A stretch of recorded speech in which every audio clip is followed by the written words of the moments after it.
Hace unos años no habría entendido ni una palabra de lo que estoy diciendo ahora. Empecé a aprender español desde cero y unos 3 años después llegué al C2. Pero perdí muchísimo tiempo.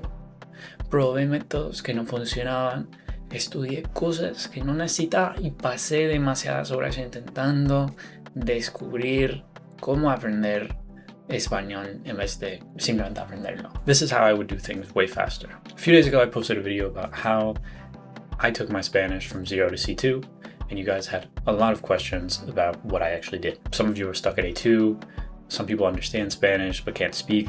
Some asked what I meant when I said I spoke Spanish every day for an hour, and someone at C1 wanted to know how to make that final jump to C2. So instead of answering these separately, let's do this. If I didn't know a single word in Spanish anymore, but I still knew how to learn languages, this is what I would do, addressing all of these concerns. Step number 1. First thing I'd do, I'd cheat. First, I'd get a frequency list, because not all words are equally useful. Tener, hacer, poder, decir, por qué. Those words are everywhere. Other words might appear twice a year. Efimérides. Words like that. And we already know that, for example, if you know the 1,000 most frequent Spanish lemmas, you will be able to theoretically understand 76 to 80% of written Spanish, depending on the genre. Now, that doesn't exactly mean 1,000 words, 80% comprehension, but it does mean that a relatively small core of vocabulary makes up the majority of what you're going to see in everyday life. I wasn't aware of this when I started. So if I could go back, I would immediately focus on attacking those most common words. Because why wait months to randomly encounter extremely common vocabulary when someone has already ranked it all for you and you can just get a list and study them? This is the second thing. I wouldn't learn isolated words. One of my favorite comments from the last YouTube video was about how studying words in isolation just simply doesn't work. Studying something like mesa, table, again, if you have a flashcard that just has a Spanish word and an English word, that is not going to be that useful because you're not attaching the words to any context. You just have mesa, table. You're not going to understand things like poner la mesa in Spanish means to set the table. So it'd be better to have a sentence like, I don't know, ¿puedes poner la mesa por favor? Or ayer tuvimos que poner la mesa antes de que cenáramos. Something like that. Something that gives you context to attach to the actual meaning of the word. So overall, I would learn vocabulary in phrases and sentences, and I'd use Anki to reinforce those high frequency words. Sometimes as you're learning, you run across words that seem useful, they keep popping up, and say whether you're reading a book or playing a video game, you can add those words to your Anki deck too. It's called sentence mine. Look up the meaning, save the meaning, add it to your deck, and then review it. Eventually, you're not translating these words anymore. You just slowly absorb all of the most frequent words, and you get to a point where new words will pop up very infrequently, which is something that also happens in your native language. Every once in a while, there is a word you don't know. This is the third thing I do. Input from day one. I would immediately start consuming the language I'm learning. However, I wouldn't immediately jump into super hard things like a Netflix crime drama. I'd start with things I can actually follow, comprehensible input, simple stories, beginner videos, content with lots of visual context to actually be able to figure out just based on what I'm seeing, what the words mean, and then gradually make things hard. One thing I spent hundreds and maybe even more than 1,000 hours on throughout my journey was investigating all sorts of different learning techniques. And after years of learning Spanish, I discovered people like Matt vs. Japan, Steve Kaufman, Mr. Salnats, Holly Richards, and communities like Refold. And they don't all teach the same exact method, but I kept noticing an underlying principle. You need to spend a lot of time with the language. And that's probably the biggest thing I'd accelerate if I started again. Often people will ask you how long you've been learning a language for, when in reality they should be asking you how many hours you've spent with the language. Because at the end of the day, someone who's been learning for a year, but who puts in 8 hours a day, that person is going to have far more hours than someone who's been learning for 4 years but only does 20 minutes a day. So the time invested accelerates the process. So let's start the roadmap. What would I do from zero, starting from scratch, to get to A2? At the beginning, my goal would be simple. Make the language I'm learning comprehensible. I'd learn pronunciation, basic grammar, and focus on the 1,000 most common words in the language right away.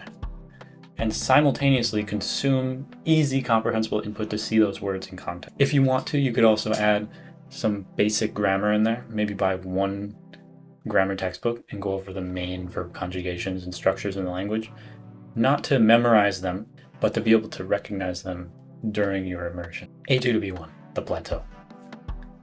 So one commenter told me they're A2, working extremely hard, and they feel like they're not improving. This is where I see a lot of people getting stuck.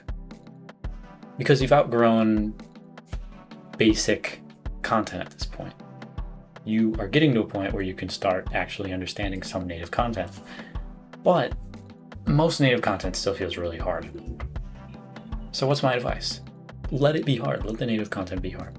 Start moving toward a mixture of comprehensible input for learners, like podcasts like Podcast Italiano, Easy Spanish, all the easy language podcasts, and let it be hard. But then mix in a little bit of actual native content at that point and start working toward getting to a point where most of the content you're consuming is fully native content. Again, I want people to remember that the habit isn't a specific activity. It isn't reading a specific book or listening to a specific podcast or finding some magical resource. It's just spending time with the language. The habit should be just spending time with the language, whether it's video games, books, whatever. But you want to be progressively making things harder, B1 to B2. This is where I would not only start speaking a lot, but overall I would focus on mixing input and output. On my last video, someone wanted to know specifically, do you mean speaking with native speakers or speaking out loud to yourself? Basically, when I talked about how I spent a period of about 4 months really focusing on output in my Spanish journey. I want to say that it's a mixture of things. It's talking to yourself, it's talking to natives, it's describing your day, it's talking to your dog, it's sounding ridiculous until it doesn't sound ridiculous anymore. It's this feedback loop of trying to express an idea and realizing you can't, and then having to work around that and find ways to express it and correct the little errors along the journey until you've corrected so many errors that you're not making them anymore. But honestly, I would try to speak with real people as much as possible and not just use AI, because what is going to be more motivating? Friends, language exchanges, and tutors, or speaking with a robot? I think language is about connecting with people, so it's important to focus on that aspect of language learning rather than treating the language as words on a screen. B2 to C1, stop learning Spanish. And I'm not literally saying to stop learning Spanish. I'm saying, or whatever language you're learning, I'm saying I'd start treating a language as something to learn other things through. So whether you're interested in politics, philosophy, language learning, fitness, whatever, basically use the language you are learning to live your life. YouTube, news, books, podcasts, history, fitness, whatever. Move it into the language you are learning rather than your native language or any other language you're already very comfortable with. You can build an environment where Spanish or any language becomes part of your normal life. C1 to C2. Read. Seriously, like, if you already have a C1, the gap between C1 and C2 is not as big as you think it is. Most of it is just exposing yourself to higher levels of the language or higher levels of sophistication. At C1, your main difficulty isn't communicating anymore. It's finding the best way to express an idea rather than the correct way. You can communicate, you can watch TV, you can understand people, but there's just this long list of low-frequency words and expressions and prepositions and little details about the language that you haven't mastered yet. Books are packed with all of this stuff, so I'd read novels, journalism, essays. In my case, reading was the single biggest thing that took me from very fluent Spanish, probably at the B2 level, to making that jump to C1 and C2. So what would I not do? To highlight all of the little traps that people fall into and save you a ton of time. If I start again, I wouldn't wait until I'd finished an app before consuming real Spanish. I wouldn't memorize thousands of isolated translations. I wouldn't wait until I felt ready to speak. I wouldn't spend all my time doing grammar exercises, and I certainly wouldn't constantly switch up my methods. I wouldn't spend more time researching how to learn a language than actually doing it. And while looking for the most optimal, perfect method is tempting, you do eventually just have to accept that you have to put the work in. So, what's the whole system? 0 to A1, the foundation, pronunciation, high frequency vocabulary, easy input. A1 to A2, phrases, Anki, increasing input. A2 to B1, you move into real content. B1 to B2, you speak a lot, you produce the language, you keep going with the input, you look for your weaknesses, and you attack them.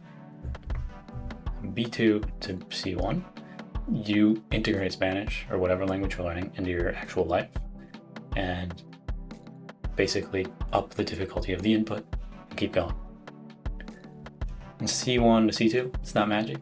You keep going with more difficult input, especially reading. So overall, if my Spanish disappeared tomorrow, I'd grab a frequency list. I'd learn the most common vocabulary through phrases with Anki or a similar app. I'd focus on a ton of input, gradually increasing the difficulty. I'd focus on speaking and writing once I get to about the B1 level, really focusing on using all of the input I've been consuming to form my own thoughts. I'd move more and more of my life into Spanish, the language I'm learning, and eventually I'd read everything I can get my hands on, and overall try to find the hardest input I can get. Would reaching C2 still take a ton of time and effort? Yes, but I'm sure I could do it way faster. I'm sure I could save myself hundreds, maybe more than 1,000 hours of wandering around and trying to figure all of this out.